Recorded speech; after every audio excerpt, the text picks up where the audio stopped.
Si tenemos Santiago 2 del 1 al 13, leemos lo que dice la palabra del Señor todos juntos. Santiago 2 del 1 al 13, dice la palabra: Hermanos míos, que vuestra fe en nuestro glorioso Señor Jesucristo sea sin acepción de personas. Porque si en vuestra congregación entra un hombre con anillo de oro y con ropa espléndida, y también entra un pobre con vestido andrajoso, y miráis con agrado al que trae la ropa espléndida y le decís: siéntate tú aquí en buen lugar, y decís al pobre: estate tú allí en pie, o siéntate aquí bajo mi estrado. ¿No hacéis distinciones entre vosotros mismos y venís a ser jueces con malos pensamientos? Hermanos míos amados, oíd. ¿No ha elegido Dios a los pobres de este mundo para que sean ricos en fe y herederos del reino que ha prometido a los que le aman? Pero vosotros habéis afrentado al pobre. ¿No os oprimen los ricos y no son ellos los mismos que os arrastran a los tribunales? ¿No blasfeman ellos el buen nombre que fue invocado sobre vosotros? Si en verdad cumplís la ley real conforme a la Escritura: amarás a tu prójimo como a ti mismo, bien hacéis. Pero si hacéis acepción de personas, cometéis pecado y quedáis convictos por la ley como transgresores. Porque cualquiera que guardare toda la ley, pero ofendiere en un punto, se hace culpable de todos. Porque el que dijo: no cometerás adulterio, también ha dicho: no matarás.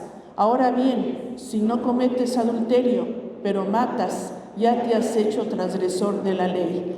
Así hablad y así haced, como los que habéis de ser juzgados por la ley de la libertad. Porque juicio sin misericordia se hará con aquel que no hiciere misericordia, y la misericordia triunfa sobre el juicio. Oremos, hermanos. Te damos gracias, nuestro Dios, por esta bendición de estar aquí nuevamente para abrir tu palabra, Señor, y estar atentos a lo que tú tienes para nosotros en este día. Gracias por tu iglesia, Señor. Gracias por tu bendición, por tu Espíritu Santo que nos enseña a todos. Estamos, Señor, dispuestos a escuchar y a obedecer, Señor. Danos la fuerza. Te lo pedimos en el nombre de Jesús. Amén. Ocupen sus lugares, hermanos.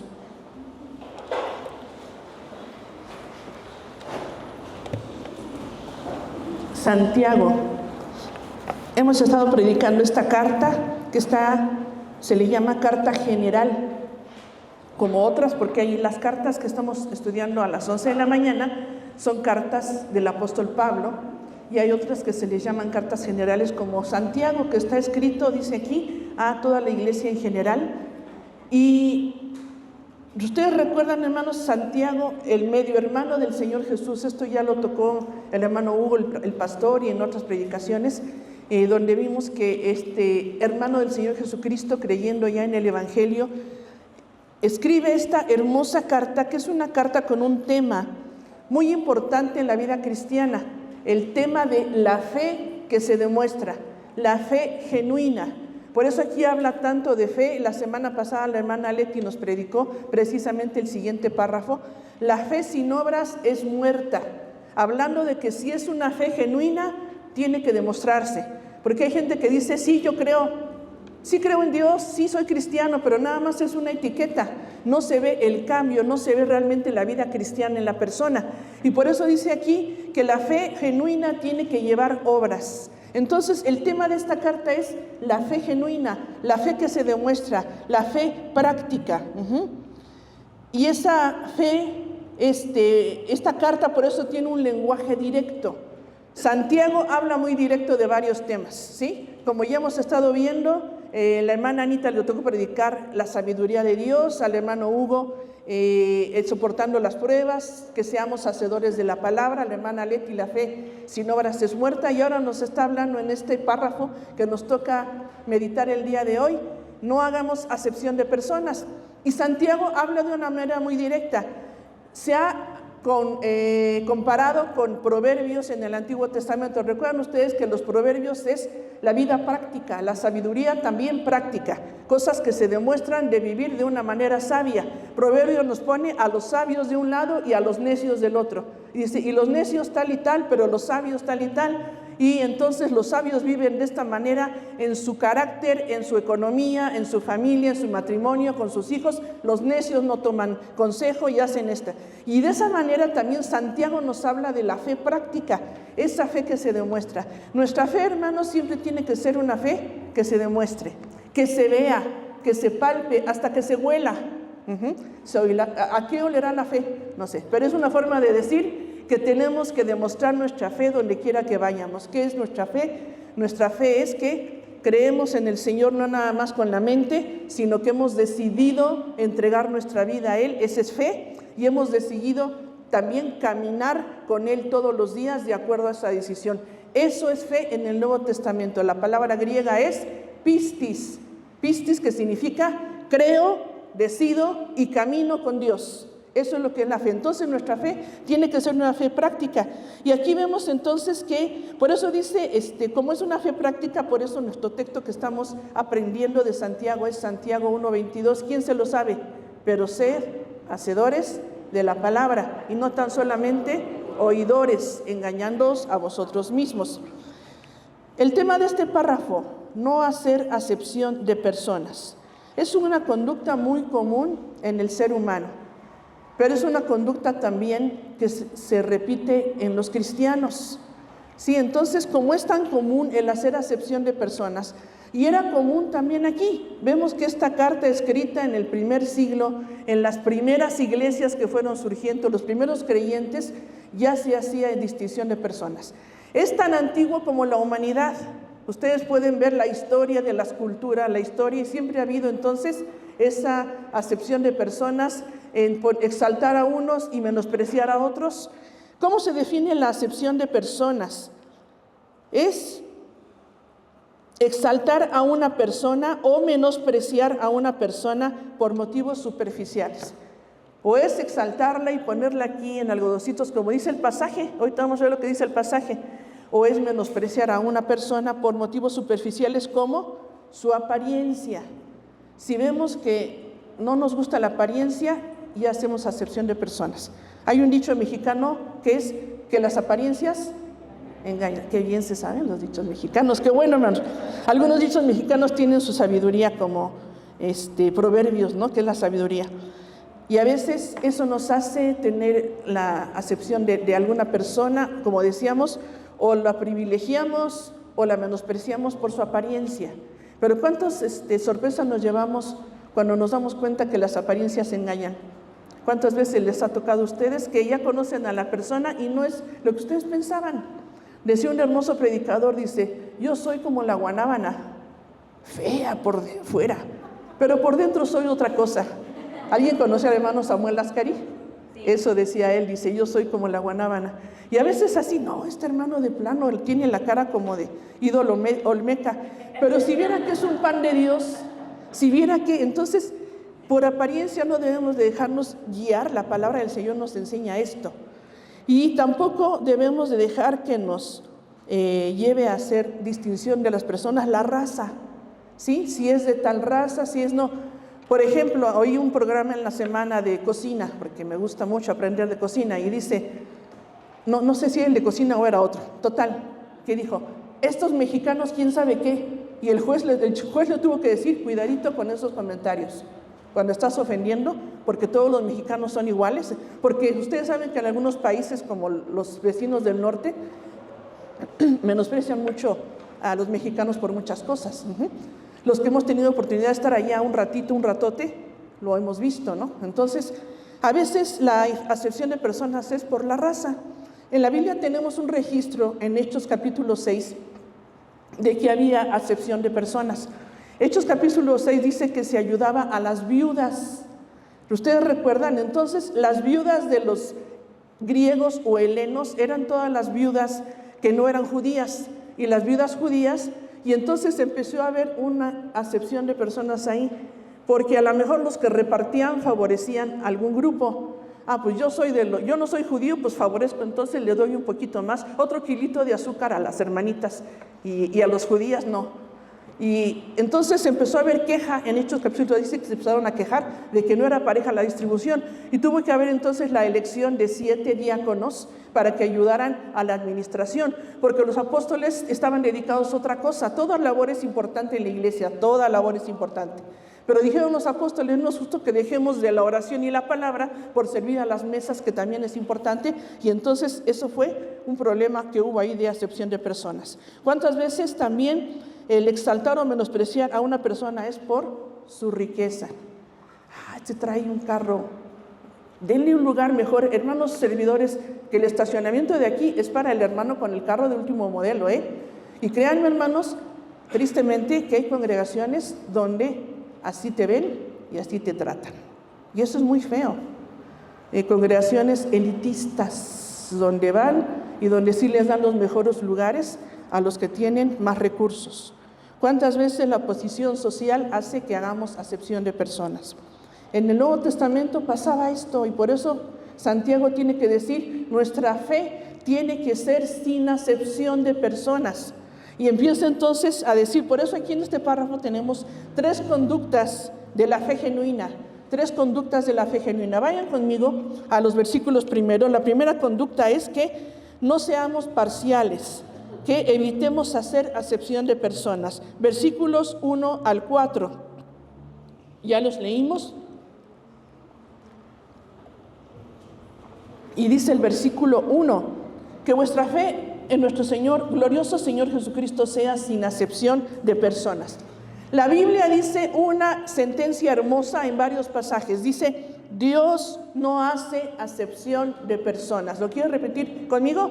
Dios no hace acepción de personas. Por ejemplo, lo dice Deuteronomio 10:17. Los que están anotando lo pueden anotar. Romanos 2:11, Hechos 10:34 dice esto: porque Dios no hace acepción de personas, porque Dios nos ama a todos, porque Dios nos da las mismas bendiciones, las mismas, obviamente quiere que respondamos a su amor, obviamente quiere obediencia, obviamente quiere que le amemos, que aprendamos a amarle, pero Dios no hace distinción de personas. Ahí tenemos estos textos que les dije. Ahora, el Señor Jesús no hizo acepción de personas. No hace acepción de personas. Si ustedes notan, en la genealogía del Señor Jesucristo hay datos muy curiosos. Mateo capítulo 1 y Lucas capítulo 2, viene ahí los antecesores del Señor Jesucristo. Viene del linaje real, del rey David, pero viene otra genealogía mucho más allá. Pero en esa genealogía se incluyen algunos. Hay por ahí una predicación que mi esposo dio hace mucho que se llama Los que no deberían de estar, y que ahí están. En la genealogía hay gente que decimos, pero ¿cómo está aquí una prostituta? Rahab, la ramera, ahí está en la genealogía del Señor Jesucristo. ¿Cómo está una extranjera pagana? Ahí está Ruth en la genealogía del Señor Jesucristo. Porque desde ahí vemos que Dios no hace acepción de personas, que Él quiere bendecir, Él quiere usar a quien Él quiera.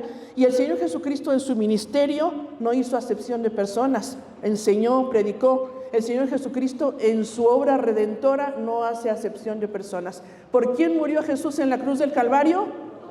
Por todos, porque de tal manera amó Dios al mundo que dio a su único hijo, amó al mundo. Entonces, esto aprendemos que Dios, por eso dice aquí el versículo 1, Dios no hace acepción de personas, pero había aquí una mala conducta.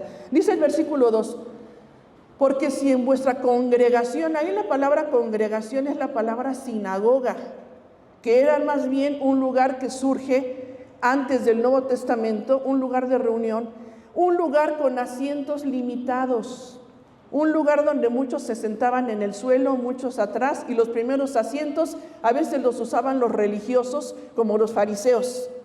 Iban y con permiso, y se sentaban entonces ellos. Y dice ahí, bueno, si en tu congregación entra un hombre con anillo de oro y ropa espléndida.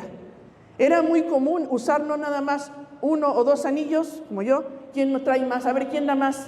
¿Quién trae más de 2 ahorita? 4, 10. A mi hija le gustan como 20 a mi hija. Allá me enseñó sus manos. Bueno, era muy común que se usaran muchos anillos.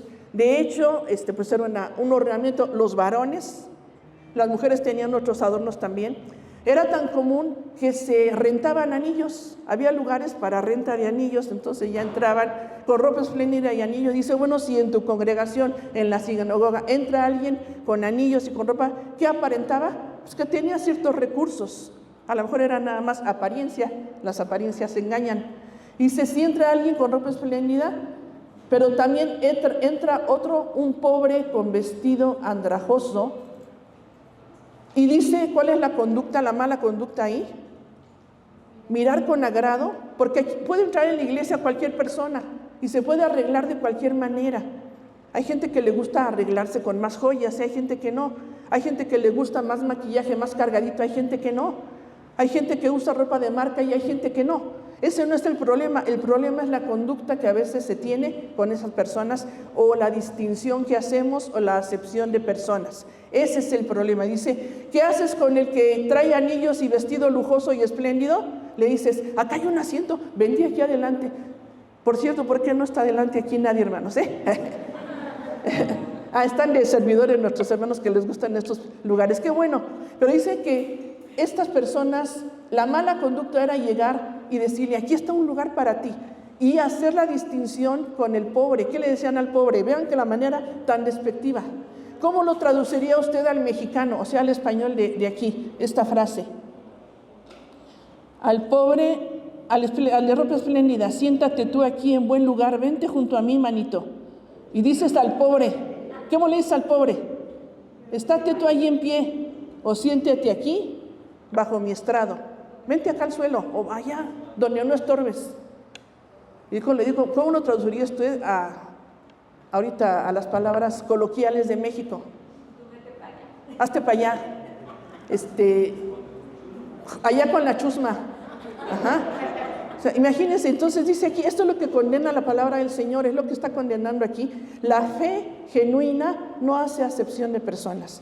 No se deja guiar por las apariencias, ni por la riqueza, ni por la posición social. Y es lo que dice aquí, no haces distinciones ustedes mismos y vienen a ser jueces con malos pensamientos. Hermanos míos amados, oigan, Dios ha elegido a los pobres de este mundo para que sean, ¿qué? Ricos en fe. ¿Qué prefiere usted? ¿Riqueza material o riqueza en la fe? En la fe, obviamente. Bueno, hay gente que prefiere la riqueza material y por eso no se para en la iglesia y por eso está trabajando los 7 días a la semana y haciendo negocios. Y qué bueno que la gente prospere, pero cuando únicamente buscas eso, dice la palabra del Señor, donde está tu tesoro, ahí está tu corazón. Y si tu corazón ahí está, pues tú buscas la riqueza material. Pero si quieres ser rico en la fe, tienes que trabajar en la fe y ejercitar la fe y alimentar la fe y probar si es la fe genuina. Y hacer la fe que sea genuina con las obras ahora que Dios me ha dado para que pueda hacer con el fruto que Dios quiere que demuestre. Y entonces dice aquí la bendición de hacer ricos en la fe. Entonces es lo que dice la palabra del Señor, que no hagamos acepción de personas. Pero nuestra segunda conducta es que hay que practicar la igualdad. Eso es lo que encontramos en los versículos del 5 al 11, el versículo que mencionábamos ahorita nosotros, porque por alguna razón Dios cuida y se interesa por los pobres. ¿Ustedes recuerdan algún pasaje en Antiguo o Nuevo Testamento que hable de los pobres?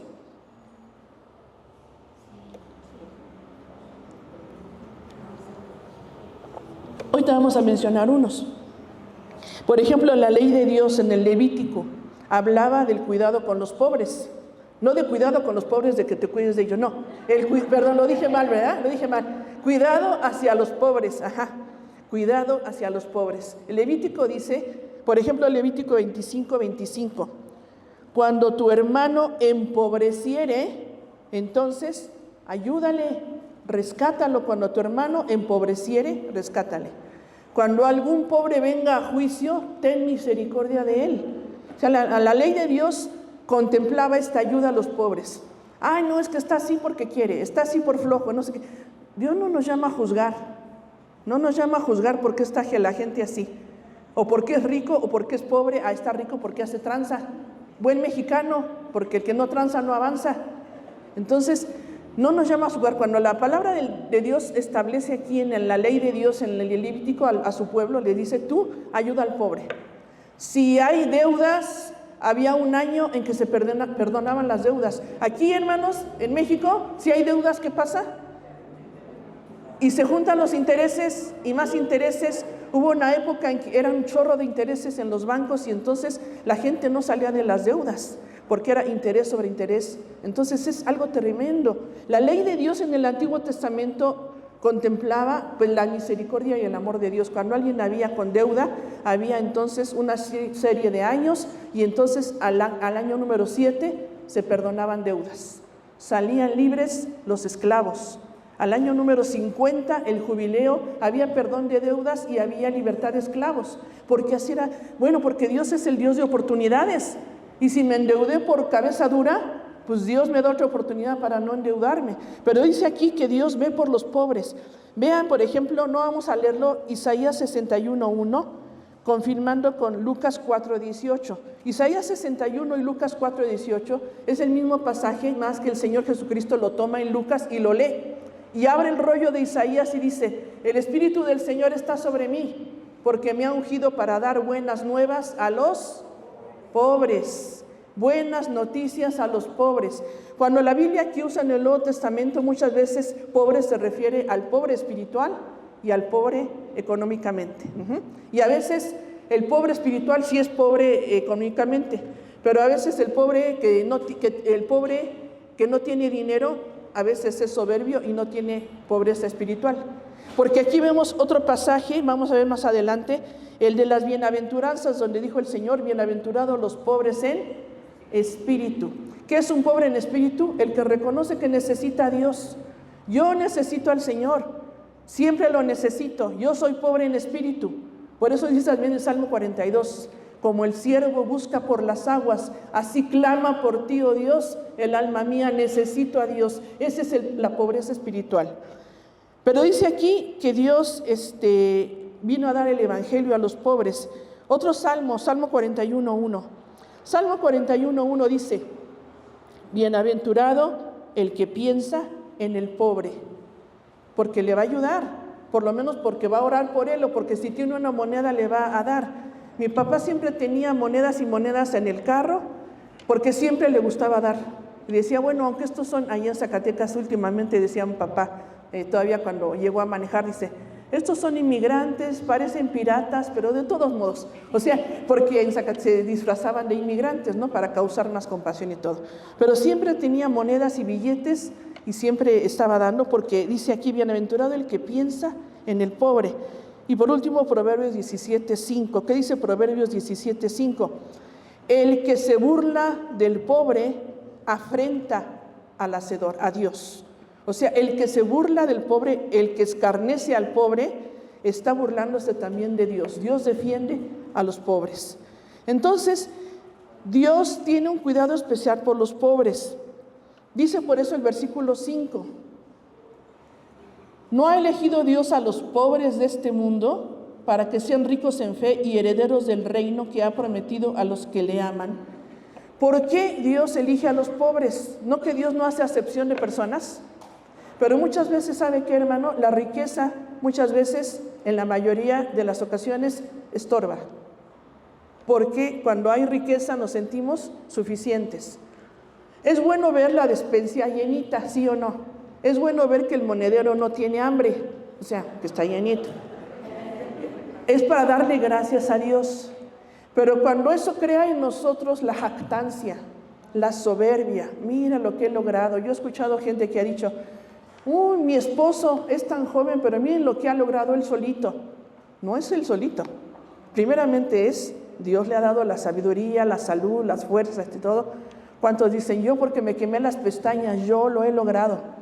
Y viene la jactancia, como dice aquí la palabra del Señor, que eso no es bueno, jactarse y decir por mí. Entonces dice aquí que por eso el Señor dice: cuando hay pobreza, hay a veces esa necesidad de buscar más a Dios. Cuando hay riqueza, muchas veces estorba la riqueza. ¿Cuántos pasajes recuerdan ustedes donde el Señor menciona que la riqueza estorba? ¿Quién? El rico y Lázaro. Esa es una de las parábolas donde vemos que el destino del rico y el destino de Lázaro. ¿Qué otra enseñanza o pasaje donde nos habla que el hermano Rubén? Dijo el Señor Jesucristo, es más fácil que un camello pase por el ojo de una aguja que un rico entre en el reino de los cielos. Y es porque al rico le estorba, porque el rico se siente suficiente, porque la riqueza en muchas personas les da poder. Ahorita vamos a ver en el siguiente punto. Entonces, este es un pasaje que tiene que ver con otro pasaje que es 1 Corintios 26, 1, 26 y 21. Eso los voy a leer. 1 Corintios capítulo 1. Escuchen lo que dice la palabra del Señor. 1 Corintios capítulo 1, versículos 26 al 29. Dice, pues mirad, hermanos, vuestra vocación, que no sois muchos sabios según la carne, ni muchos poderosos, ni muchos nobles, sino que lo necio del mundo escogió Dios para avergonzar a los sabios, y lo débil del mundo escogió Dios para avergonzar a lo fuerte, y lo vil del mundo y lo menospreciado escogió Dios, y lo que no es para deshacer lo que es, a fin de que nadie se jacte en su presencia. Porque a veces Dios dice, ¿te crees muy sabio? Dios quiere usar otro medio. ¿Te crees muy rico? Dios usa, porque dice Dios, a Dios no le gusta la soberbia, un pecado tremendo y grave que nos lleva a la caída espiritual. Y cuánta gente por soberbia cae espiritualmente, y por eso dice ahí, Dios escoge. Entonces cuando dice, Dios escoge a los pobres para que sean ricos en la fe y herederos. Esa herencia Dios la ha preparado ¿para quién? Para los que le aman. O sea, la herencia no nada más es para los pobres, es para pobres, ricos y todo aquel que busca y ama al Señor, que pone a Dios en su corazón como primer lugar, no a la riqueza. Entonces vemos esto aquí, el contraste de que aunque es pobre, aquel pobre puede ser rico en la fe, y el rico también puede ser rico en la fe. La mala conducta entonces era de algunos ricos, era esta. Vean el siguiente versículo. Versículo 6. Vosotros habéis afrentado al pobre. ¿A quién está diciendo? Ustedes de la iglesia, los que hacen acepción de personas, han ofendido al pobre. Lo han menospreciado al pobre. Y dice, pero mediten en esto. No los oprimen los ricos, y no son ellos los mismos que los arrastran a los tribunales, porque pasaban cosas como lo que hay ahora también. Cuando hay deudas y no paga la gente, se puede recurrir a los tribunales. Hermanos abogados, ¿verdad? Ustedes saben bien de eso. Entonces, dice aquí que los ricos oprimían a los pobres, abusaban y no tenían compasión. A la primera los mandaban a los tribunales. A la primera los arrastraban, dice, a los juzgados, a los tribunales. Y entonces dice aquí que se arrastran a los tribunales, dice el versículo 7, no blasfeman ellos el buen nombre que fue invocado sobre vosotros. Porque estas situaciones de deudas, de pobres, de ricos, se tienen que llevar conforme a la palabra de Dios, conforme a la fe, los que ya somos cristianos. No podemos llevarla como el mundo lo hace. ¿Cómo lo hace el mundo? Con pleitos, sombrerazos, amenazas, cosas tremendas, hasta muerte, cuando hay este tipo de cosas. Pero nosotros que tenemos la fe genuina, tenemos que llevarlo de otra manera. Y por eso dice ahí, no tenemos que abusar. Si Dios nos ha dado alguna prosperidad económica, ¿para qué es? Para servir. Si Dios nos ha dado algo, no es para tener poder, para abusar del pobre. Y el pobre tiene también su parte aquí, que obedecer en la palabra y que venir delante de Dios. Y a lo mejor, si hay pobres que necesitan aprender a administrar mejor, la palabra del Señor nos da el consejo. Pero aquí el pasaje nos está hablando del abuso que tenían los ricos contra los pobres. Y entonces dice ahí que, y nos lleva el versículo 8 nuevamente a mencionar la ley real. Vean lo que dice el versículo 8. Si en verdad cumplís la ley real porque es la ley dada ¿por quién? Por el Rey de Reyes. O sea, es la ley de Dios. Aquí tenemos leyes y en todos los países están las leyes. Y la Constitución de los Estados Unidos mexicanos tiene su valor y todo. Pero tenemos nosotros una ley suprema La ley real es la ley que viene del Rey de Reyes, es la ley regia, es la ley suprema, es la ley excelente. Y dice, y si nosotros, hermanos, en verdad cumplimos la ley real, y esa ley real ya se había mencionado en el capítulo 1, vean conmigo, capítulo 1, 25, bueno, aquí se menciona, ahorita lo vamos a mencionar en el último punto, pero es la ley de la libertad, es la ley real, la ley de la libertad que nos va a llevar al último punto. Pero esta ley real nos lleva a un estándar muy alto para nuestro trato de ricos y pobres, de la iglesia, no hacer acepción de personas. Este nivel alto se llama la ley del amor. Por eso dice el versículo 8, si en verdad cumplen la ley real conforme a la Escritura, amarás a tu prójimo como a ti mismo, bien haces. Ese es un texto que está en Levítico 19:18. Levítico 19:18, tal y como lo dice la ley del Antiguo Testamento. No te vengarás ni guardarás rencor a los hijos de tu pueblo. Lo volvemos a leer. No te vengarás ni guardarás rencor a los hijos de tu pueblo, sino amarás a tu prójimo como a ti mismo. Yo, Jehová. O sea, ¿quién está hablando? Dios. ¿Y qué le dijo Dios a su pueblo, a los judíos? Ni tomes venganza, ni guardes rencor, ni siquiera le saques la lengua a los hijos de tu pueblo. Hermanos, es para nosotros, dice aquí Santiago, hermanos de la iglesia, hermanos cristianos de la fe genuina. Ni busques venganza a tus hermanos, ni guardes rencor, que me hizo, que no se comió el arroz, que me criticó mi talento, que que cuando yo empecé a predicar se salió, y que quién sabe qué, que criticó a los músicos de la alabanza, y que no, dice, ni guardes rencor, perdona, todos tenemos fallas, todos cantamos feo, todos predicamos, o sea, perdona, no guardes rencor, dice, amarás a tu prójimo como a ti mismo. Y está hablando Dios, y por eso dice aquí, si tú, la ley real, amas a tu prójimo. Pero dice el versículo 9, pero si haces acepción de personas, cometes pecado y quedas convicto como transgresor de la ley. Por eso dice el versículo 10, cualquiera que guarda la ley pero ofende en un punto, se hace culpable de todos. Yo cuando lo leía de niña no entendía y decía, no es justo. Yo sí guardo este mandamiento y el otro. ¿Saben cuál era el pensamiento judío? El pensamiento judío veían la ley como una serie de mandamientos independientes. Unos mandamientos independientes no venían como en conjunto, entonces decían, pues sí cumplo en este y en estos no, pero si pongo en una balanza, pues salgo ganando, salgo equilibrado, ¿no? Algunas los guardo, otros no, y somos selectivos, ¿verdad? Estos mandamientos, bien fácil. Estos otros, me hago como que no los vi, porque cuesta trabajo.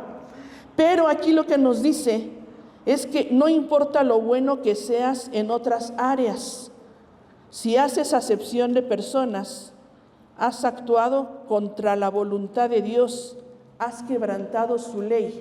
Porque la ley de Dios, toda la ley de Dios, nos habla de la voluntad de Dios completa. Y si guardo en unas partes, pero en otras quebranto la ley, sí soy transgresor de la ley. Y la paga del pecado es muerte. Por eso Cristo viene a nuestra vida. Él es el que nos ayuda. Pero entonces tenemos que buscar no fallarle a Dios. Y echa entonces Santiago por tierra lo que pensaban los judíos. No, si tú ofendes en un punto, te haces transgresor de la ley, te haces culpable. Porque dice, el que dijo, no cometerás adulterio, también ha dicho, no matarás. Pero si cometes adulterio pero matas, te has hecho transgresor de la ley. Entonces, la ley de Dios se resume en el amor. La ley de Dios se resume en el amor. El apóstol Pablo lo dijo en Romanos capítulo 13, versículo 9 y 10.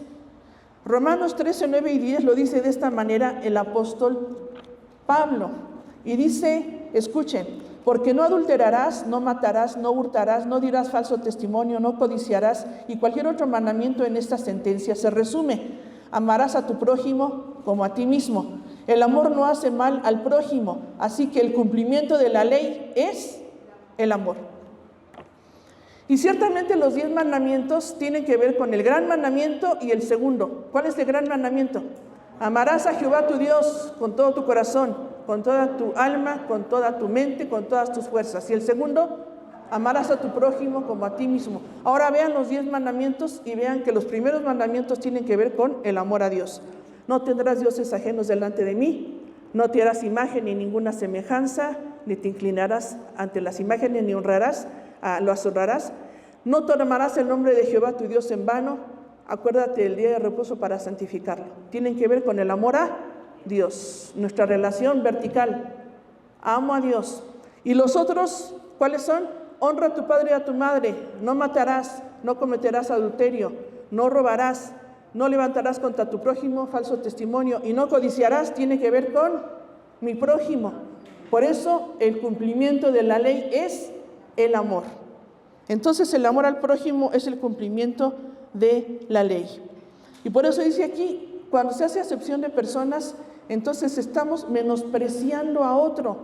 Ya vimos que por apariencia, por riqueza, por vestido, por lo que sea, si nosotros estamos diciendo tú acá y tú allá, o ven te doy y a ti no te invito, estamos entonces menospreciando y estamos fallando a la ley del amor, porque tenemos que amar al prójimo y tenemos que de venir delante de Dios y decirle, Señor, ayúdame.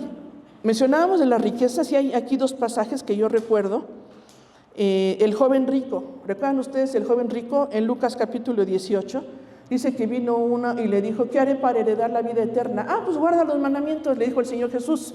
Esto lo he hecho desde mi juventud. Bueno, entonces vende todo lo que tienes y dáselo a los pobres. Y entonces se fue.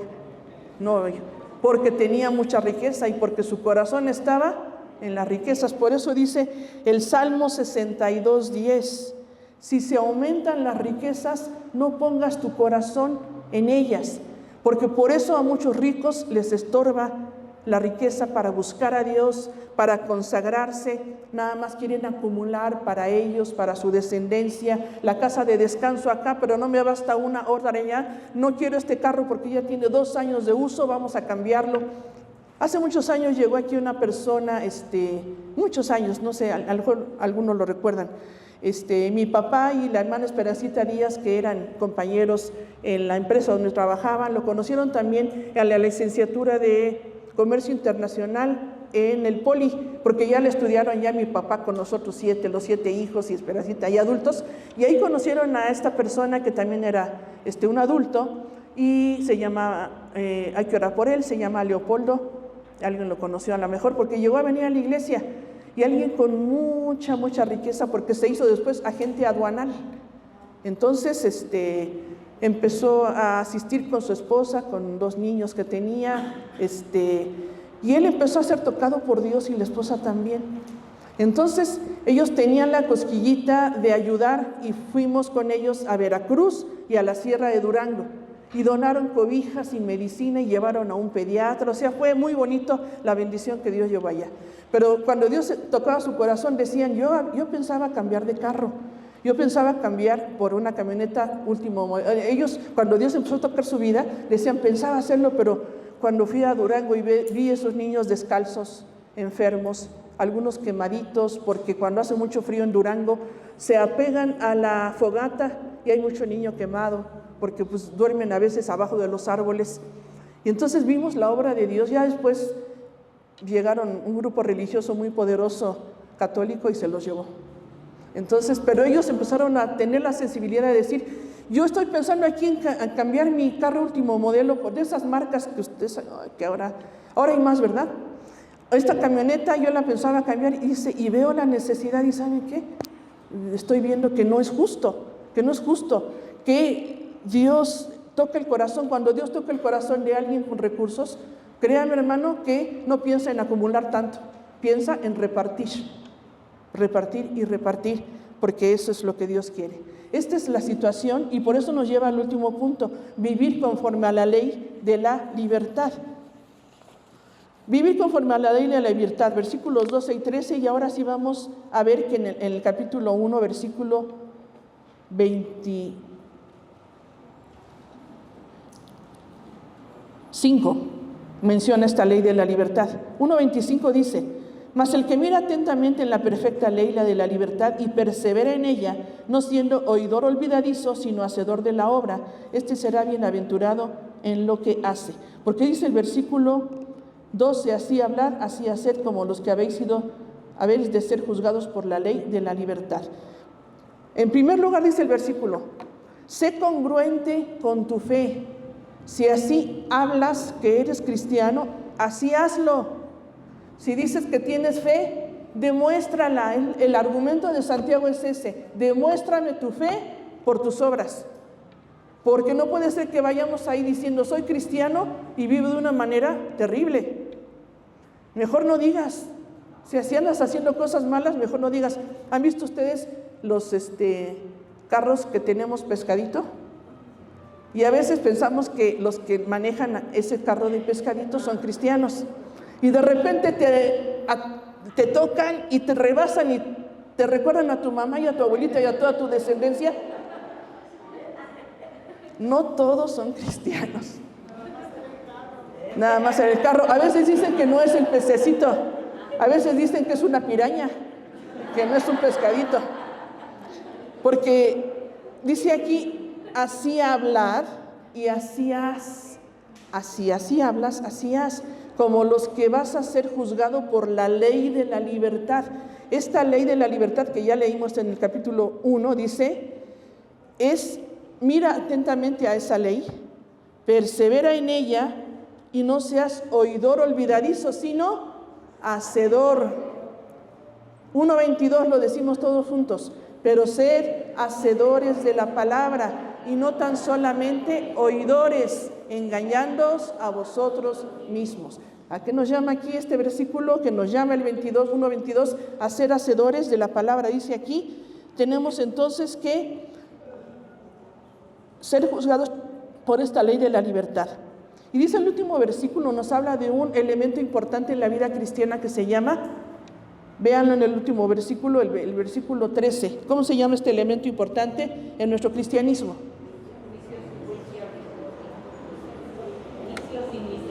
Misericordia. La palabra clave, la palabra mágica es misericordia. Aquí dice, no hagas acepción de personas, no hagas acepción de personas, no menosprecies y no exaltes a otro y menosprecies a uno. Ten compasión, ten misericordia. Si tú tienes misericordia, Dios va a tener misericordia también de ti, porque es lo que dice la palabra del Señor. Las bienaventuranzas de Mateo capítulo 5, bienaventurados los misericordiosos, porque ellos alcanzarán misericordia. ¿Qué es la misericordia, hermanos?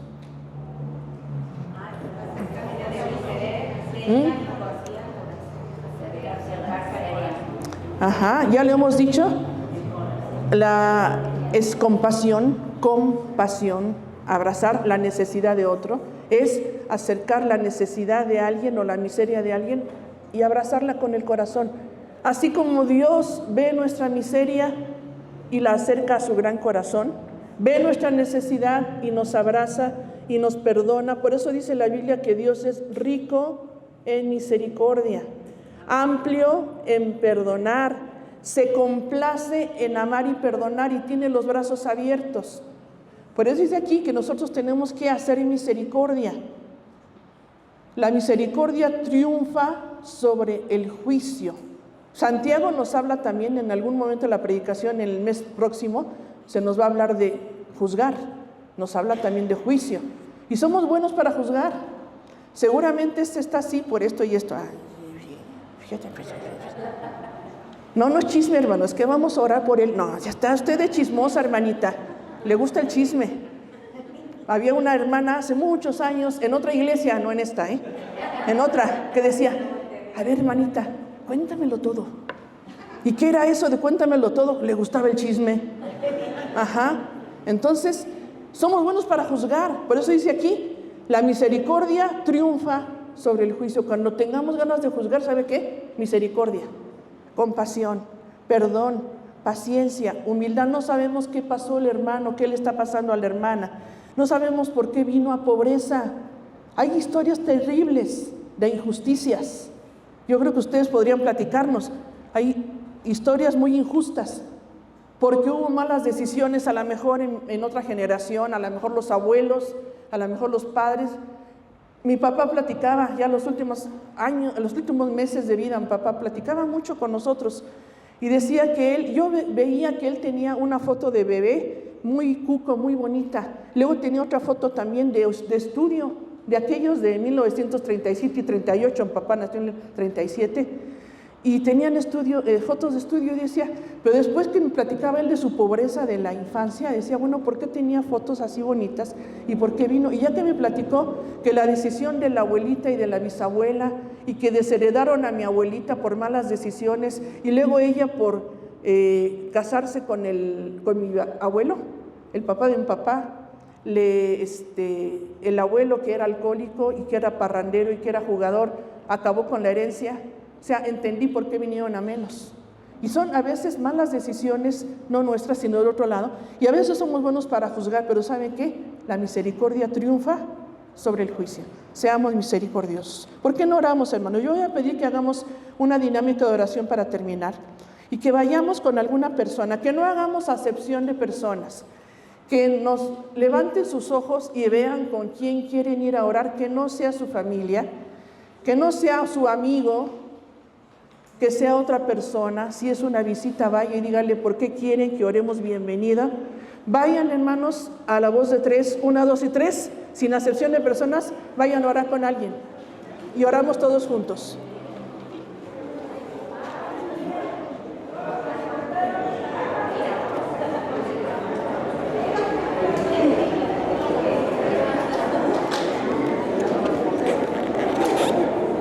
¿Quién falta?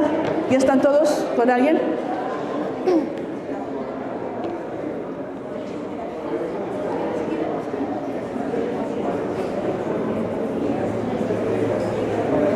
Oramos. Señor, te damos gracias por tu palabra, Señor. Te damos gracias, Señor, por tu iglesia.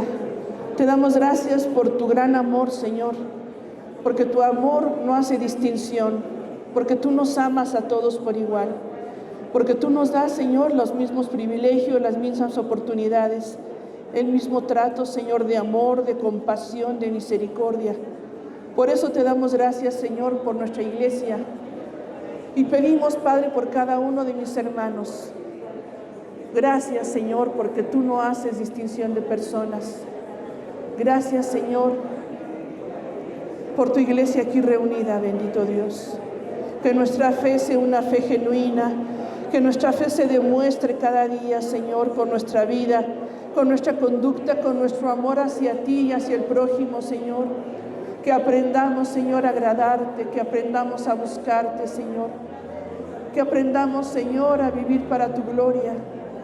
Gracias, Señor, por esta bendición que nos das. Gracias por tu palabra, porque es verdadera, porque es perfecta, porque es poderosa. Que haga la obra, Señor, por la que la hemos escuchado en este día, Señor. Que tú obres en nuestros corazones, que tú obres en nuestras vidas, Señor. Tú sabes la necesidad de cada uno de mis hermanos y estamos ahora intercediendo unos por otros, Señor, rogando que tú obres, Señor, en cada una de mis hermanas y hermanos. Padre, bendice a tu iglesia, que tu palabra caiga, Señor, como la semilla en la buena tierra, Señor. Que haya obediencia, que haya fe, Señor, que haya santidad, Padre Santo. Gracias porque tú eres bueno, Señor, y misericordioso. Gracias te damos, Señor, por esta bendición, por esta oportunidad, Señor, por estar juntos, por orar juntos y por escuchar tu voz en esta hora. Te damos gracias y te alabamos, Señor. Gracias. En el nombre de Jesús te damos gracias, Señor. Y le pido que en la semana ore por este hermano o hermana por el que estuvo usted orando. Dejamos el lugar a nuestra hermana Marcia.